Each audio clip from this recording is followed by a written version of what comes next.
Assalamualaikum warahmatullahi wabarakatuh. Selamat pagi teman-teman sekalian. Gimana kabarnya? Semoga sehat-sehat selalu ya. Oke, langsung saja nggak usah berlama-lama. Di pertemuan keempat ini kita akan mempelajari mengenai penelitian dalam psikologi positif.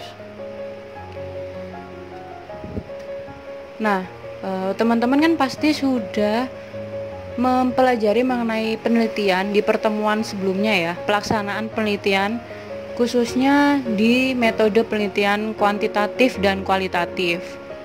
Nah, apakah penelitian dalam psikologi positif ini berbeda dengan penelitian di bidang psikologi yang lain? Sebenarnya hampir sama, hanya saja yang membedakan itu aspek atau dimensi yang diteliti. Kalau di penelitian yang lain, di psikologi yang lain, itu pasti aspeknya aspek yang dituju, misalnya psikologi kognitif, psikologi sosial. Tapi kalau yang psikologi positif ya dimensi-dimensi khusus psikologi positif, misalnya spirituality, kebersyukuran, dukungan sosial, seperti itu. Nah, di pertemuan yang keempat ini kita akan mempelajari mengenai definisi dalam penelitian psikologi positif, tujuan penelitian dalam psikologi positif, manfaat penelitian dalam psikologi positif, jenis penelitiannya, partisipannya siapa saja, setting dalam penelitian psikologi positif, contoh penelitian dalam psikologi positif, perencanaan, latihan dalam perencanaan penelitian, dan yang terakhir ada nanti ketentuan tugas ya. Nah, yang pertama, definisi penelitian dalam psikologi positif. Penelitian dalam psikologi positif merupakan penelitian yang dilakukan dengan cara meneliti aspek atau nilai positif dalam kehidupan individu, kelompok, atau komunitas ya ini, guna meningkatkan kesehatan kejiwaan atau kesehatan jiwa. Istilahnya mental wellness. Selain itu, psikologi positif bermanfaat untuk mencegah perkembangan gangguan kejiwaan. Nah, penerapan psikologi positif ini di setiap aspek kehidupan disebut sebagai applied positive psychology. Jadi memang ada buku atau terapinya ya, atau pendekatannya yang sesuai. Disebut applied positive psychology. Nah, ini adalah mind map dari positive psychology. Nah, di sini seperti yang di pertemuan sebelumnya kan, psikologi positif itu terdiri dari 3 level ya, level individu, level kelompok, dan level sosial. Nah, masing-masing ini aspek yang akan diteliti. Yang di bagian bawah ini aspek pada level individu ya, bagaimana values-nya, lalu tingkat optimismenya, hubungan dengan orang lain, motivasi, resiliensi, ini khusus individu levelnya. Jadi yang diteliti hanya individu-individu tersebut. Kalau yang ini kelompok, jadi yang diteliti itu bagaimana nilai-nilai positif dari kelompok tersebut. Misalnya sekolah, atau diteliti di sekolah, atau diteliti di perusahaan. Kalau yang social level ini di level masyarakat ya, bagaimana tingkat toleransinya masyarakat, lalu work ethic ini misalnya penelitian di Jepang. Nah, itu bagaimana sih masyarakat Jepang itu etika kerjanya, toleransinya, kedisiplinannya. Itu nilai positif di level kemasyarakatan. Oke, selanjutnya apa sih tujuan penelitian dalam psikologi positif itu? Tujuannya hampir mirip dengan penelitian yang lain, tapi ini khusus untuk meningkatkan aspek positif ya. Dan yang pertama itu mengembangkan model kesehatan dengan pendekatan positif, lalu meningkatkan kesehatan jiwa individu, kelompok, dan masyarakat, mencegah perkembangan gangguan kejiwaan, mempromosikan kesehatan jiwa berbasis psikologi positif. Yang kelima, untuk mengembangkan kebijakan berbasis psikologi positif. Dan yang terakhir, sebagai landasan dalam perencanaan intervensi atau terapi. Nah, ini nanti tujuan masing-masing tujuannya ini akan dijelaskan di slide selanjutnya. Nah, Dari tujuan-tujuan tersebut diklasifikasikan beberapa tujuan. Nah, ini ada kuratif, preventif, promotif, lalu ada rehabilitatif, dan untuk penyusunan kebijakan. Nah, kita akan bahas satu persatu. Seperti yang kita ketahui, di bidang kesehatan ada tugasnya ya. Penanganan kesehatan itu terbagi menjadi beberapa tingkatan. Ada yang kuratif, ada yang preventif, ada yang promotif, ada yang rehabilitatif. Nah, kalau yang kuratif ini dilihat dari namanya aja, berasal dari cure, penyembuhan, pengobatan. Nah, kalau penelitian ini tujuannya untuk kuratif, nah, sebagai dasar untuk menentukan pendekatan yang sesuai untuk pengobatan. Contohnya seperti apa sih? Nah, kalau di klinis itu ada terapi bersyukur. Kalau di sini contohnya pengaruh efektivitas terapi bersyukur terhadap kualitas hidup penderita gangguan kecemasan menyeluruh, generalized anxiety disorder. Jadi ini secara klinisnya. Nah, bagaimana sih penerapannya? Nah, terapi bersyukur ini dapat meningkatkan kualitas hidup penderita GKM. Kualitas hidup ini pasti masuk dalam aspek psikologi positif. Nah, ketika diberikan terapi itu, maka kecemasannya akan menurun, kesehatan mentalnya akan meningkat. Lalu, klasifikasi selanjutnya adalah preventif.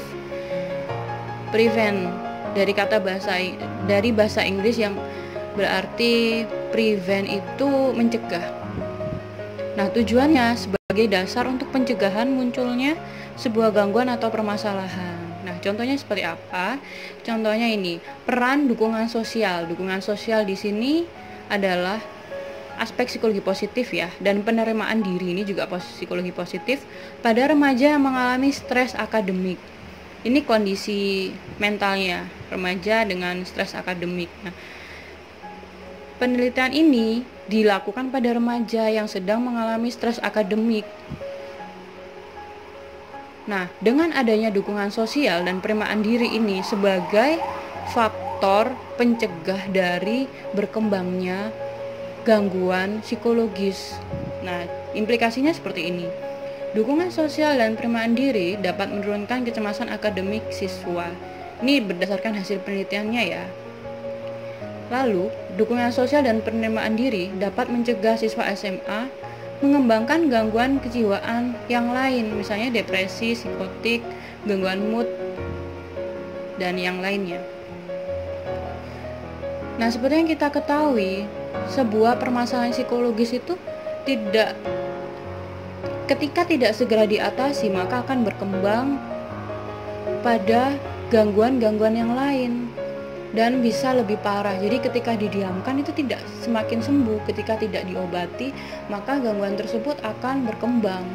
Yang awalnya stres bisa langsung depresi ringan, bisa depresi sedang, bisa depresi berat, atau malah kalau parah bisa memunculkan gangguan psikotik seperti skizofrenia.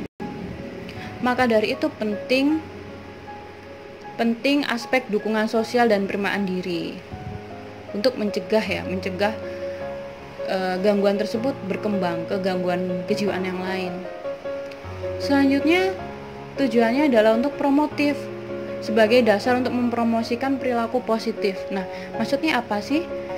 Jadi di sini mempromosikan itu menginformasikan ke masyarakat luas ya, bahwa sebaiknya yang harus dilakukan itu apa yang harus ditingkatkan. Nah, contohnya di sini pengaruh pola asuh positif dalam meningkatkan kepercayaan diri dan harga diri anak. Contoh penelitiannya seperti itu. Nah, implikasinya pola asuh positif efektif atau mampu meningkatkan kepercayaan dan harga diri anak. Teknik yang ada dalam program pola asuh positif ini dapat diterapkan untuk mengembangkan potensi anak. Jadi misalnya peneliti melakukan penelitian ini dengan metode eksperimen terapi. Ada kelompok yang diberikan program pola asuh positif dan ada juga yang tidak diberikan.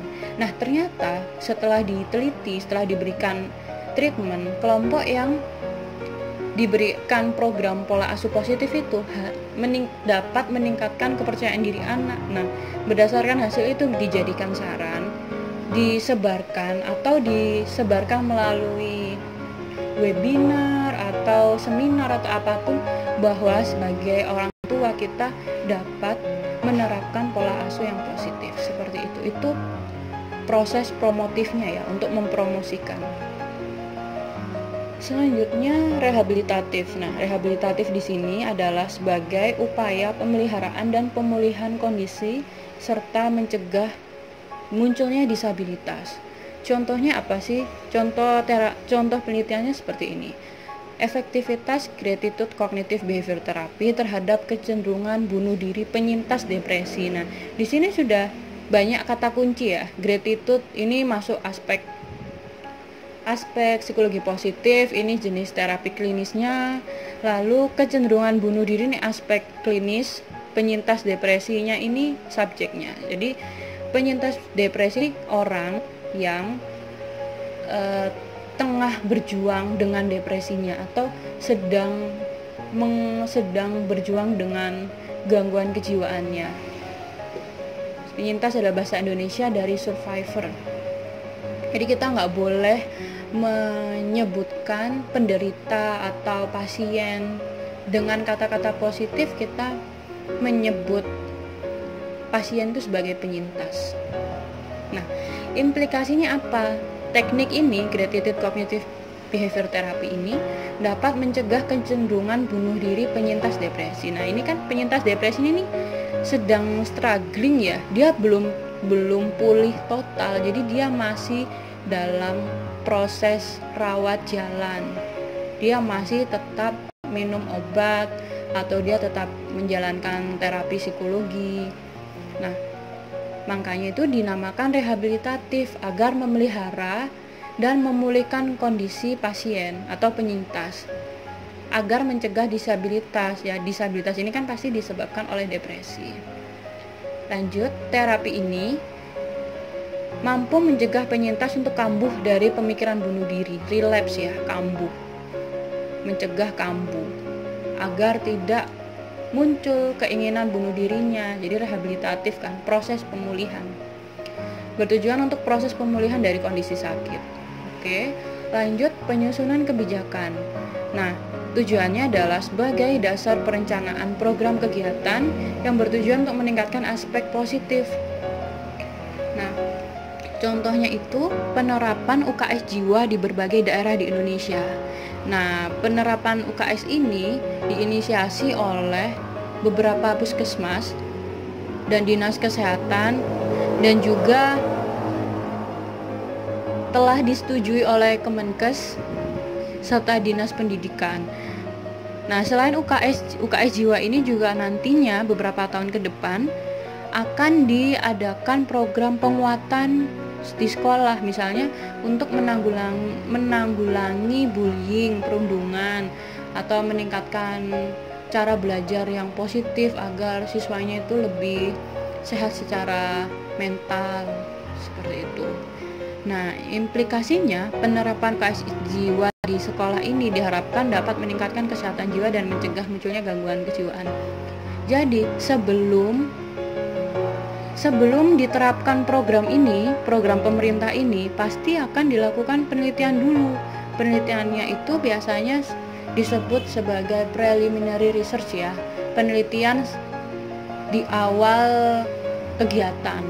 Jadi kegiatannya itu penerapan program ini, tapi harus diteliti dulu bagaimana sih kondisi kesehatan jiwa anak-anak di sekolah itu, apakah penting untuk dilakukan program ini. Jika penting dan ternyata kesehatan jiwanya itu tidak cukup baik, maka perlu penguatan program kejiwaan.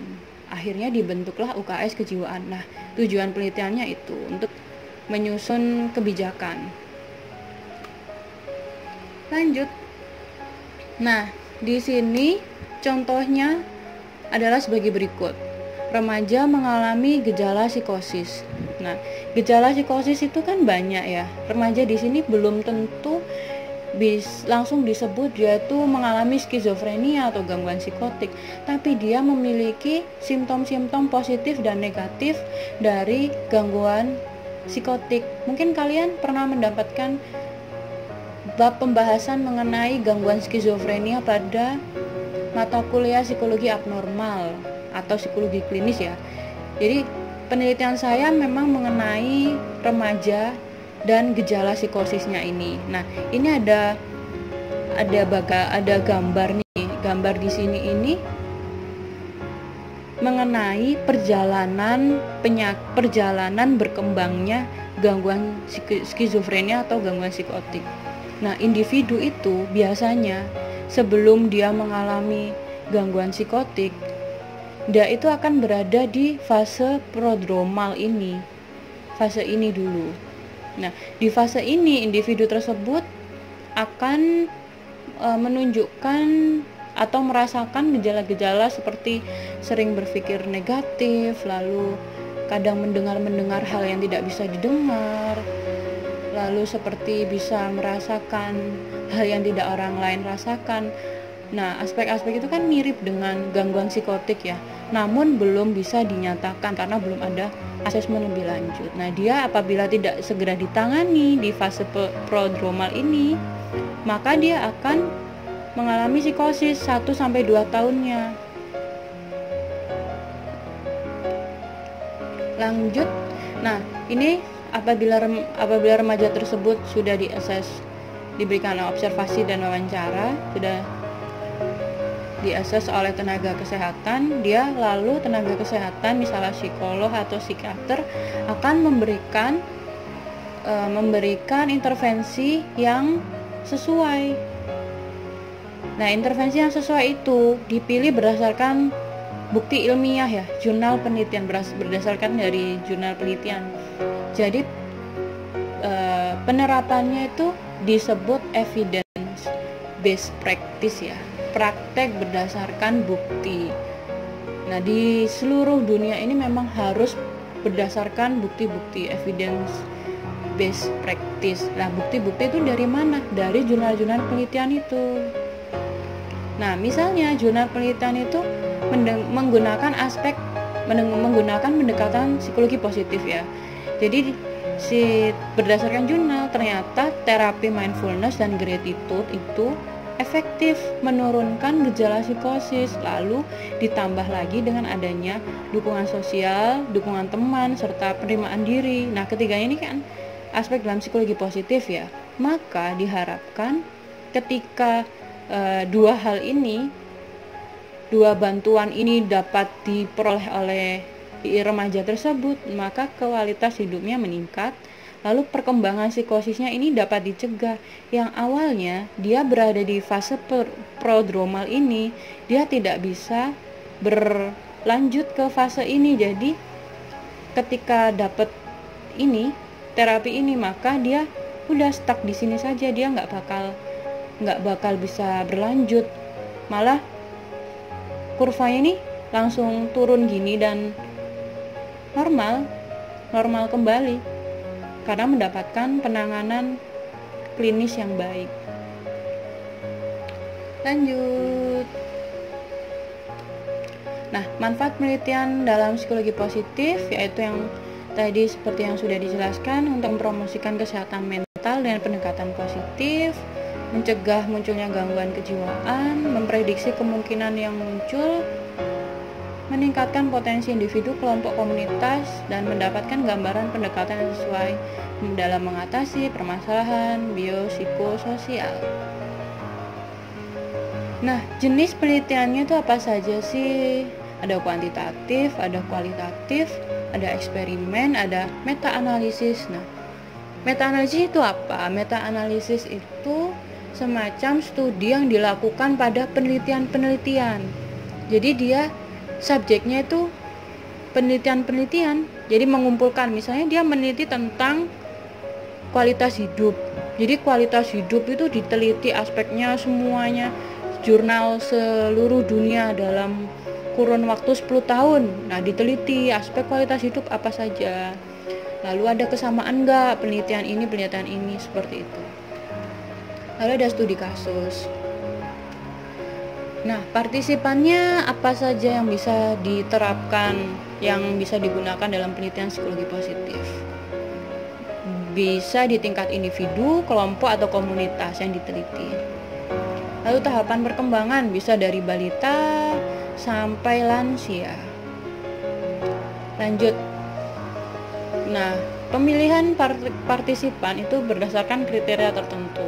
Misalnya saja ini ada yang ibu hamil, individu dengan permasalahan psikologis, individu dengan permasalahan psikososial, individu dengan permasalahan medis, dengan resiko psikologis, dengan ciri khas tertentu, atau kelompok dengan karakteristik tertentu, komunitas dengan karakteristik tertentu. Lengkapnya bisa kalian baca di PPT kalian masing-masing ya. Lanjut, setting atau bidang penelitian dalam psikologi positif bisa berkaitan dengan psikologi klinis, psikologi kesehatan, psikologi pendidikan, psikologi perkembangan, psikologi sosial, psikologi industri dan organisasi, psikologi hukum atau forensik, psikologi militer, agama, psikologi islami, berbagai macam. Nah, ini contoh penelitian. Ini saya menggunakan contoh dari teman kalian ya yang sudah mereview. Ini dari Hanif Firdaus, dia tentang gratitude and life satisfaction. Di sini variabel dependennya optimis, independennya gratitude, pakai kuantitatif wawancara. Nah, hasil penelitian ini adalah kebersyukuran berhubungan positif dengan kepuasan hidup. Stres dikaitkan negatif dengan kebersyukuran dan kepuasan hidup. Hal ini berarti individu yang memiliki rasa syukur yang tinggi cenderung mengalami stres yang rendah dan memiliki kepuasan hidup yang lebih besar. Ini juga ada review dari Mbak Ataya Farah Azania. Ini kuantitatif juga, dia variabelnya optimisme dan gratitude, menggunakan kuesioner dan wawancara. Nah, hasilnya itu orang yang memiliki rasa syukur, ya orang tua yang memiliki rasa syukur pasti akan optimis dalam menghadapi masa depan anaknya.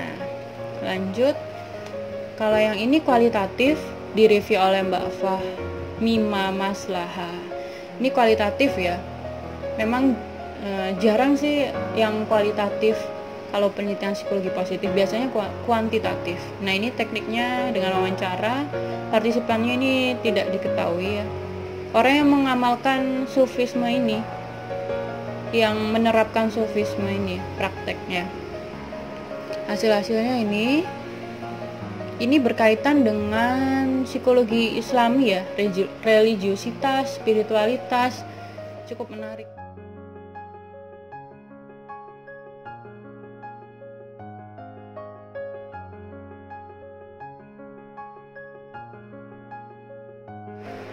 Oke, selanjutnya adalah perencanaan dalam penelitian. Nah, seperti yang sudah dijelaskan di mata kuliah metode penelitian kuantitatif dan kualitatif, kalau penelitian itu ada beberapa tahapannya.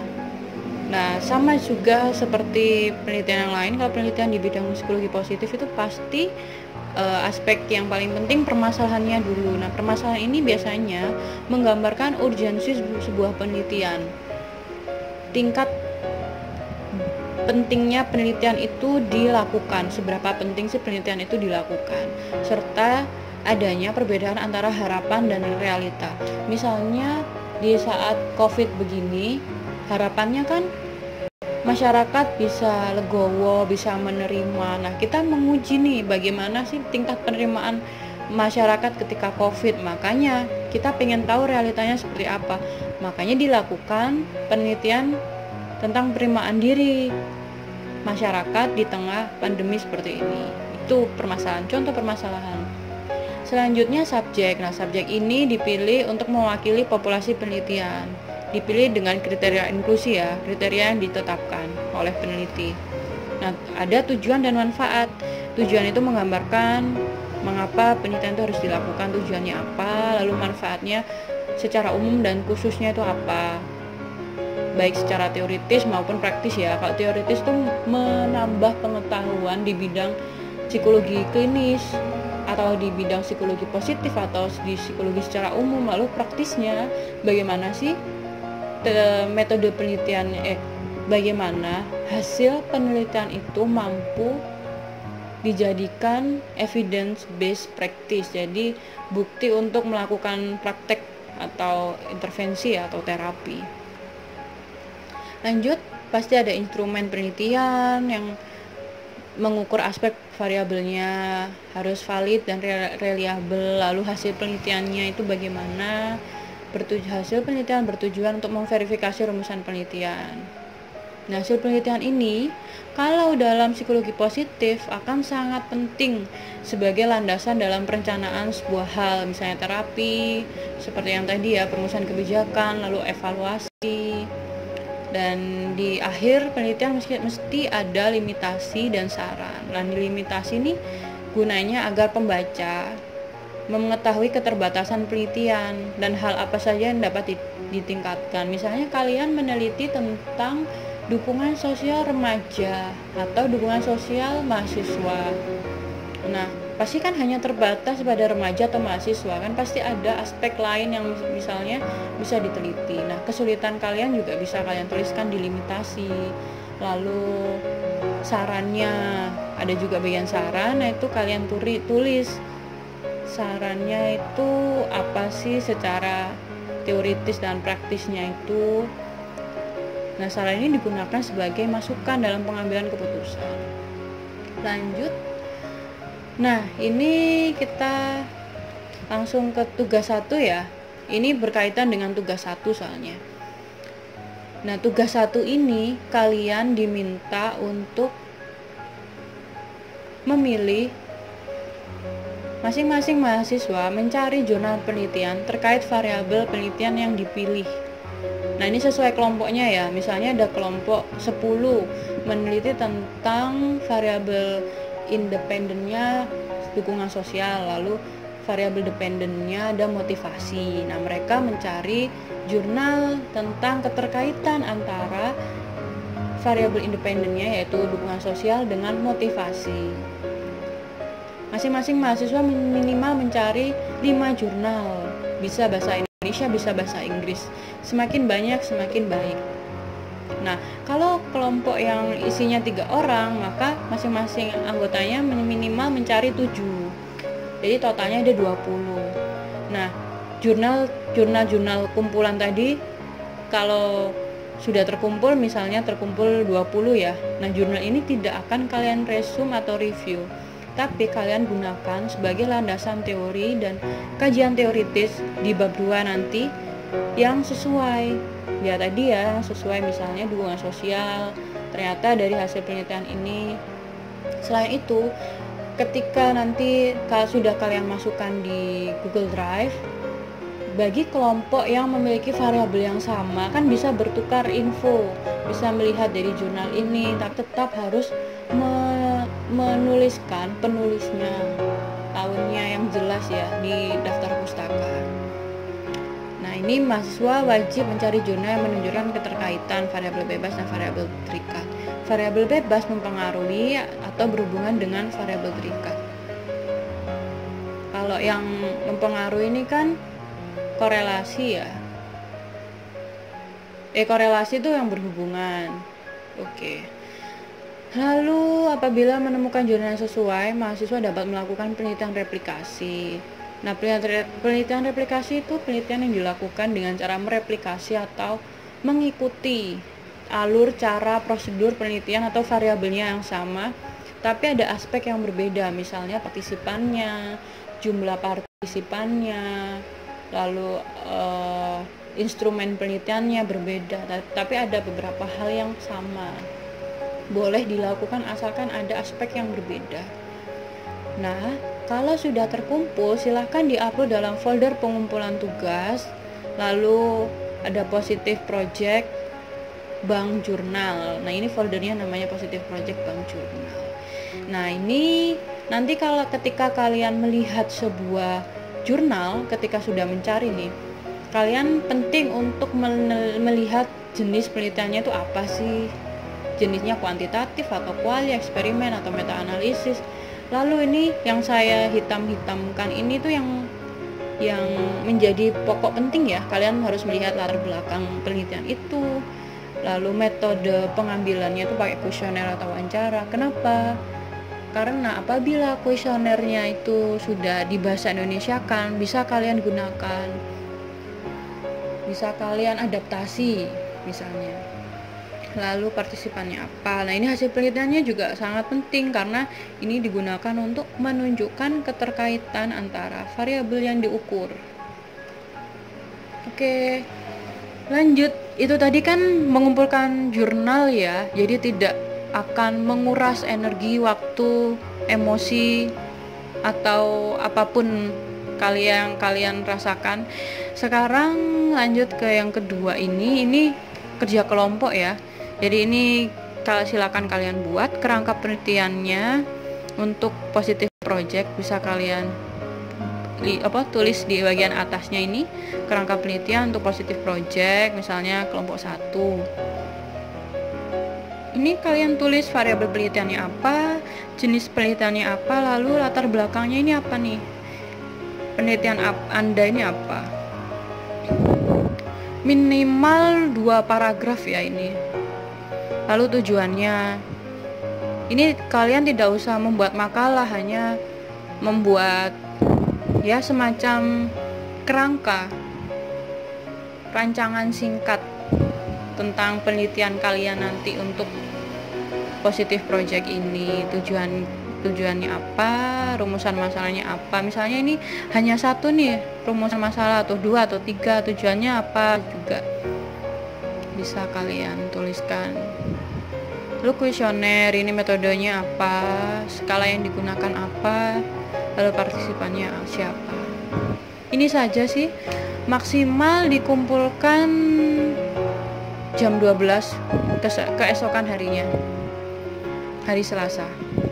Oke, sekian, terima kasih. Kalau ada yang ingin ditanyakan, kita bisa diskusi di grup, atau nanti kita akan ada Google Meet 1 jam setelah ini. Oke, cukup sekian. Saya ucapkan terima kasih. Mohon maaf atas kesalahan apabila ada bertutur kata, ada yang tidak bisa dimengerti atau sulit difahami.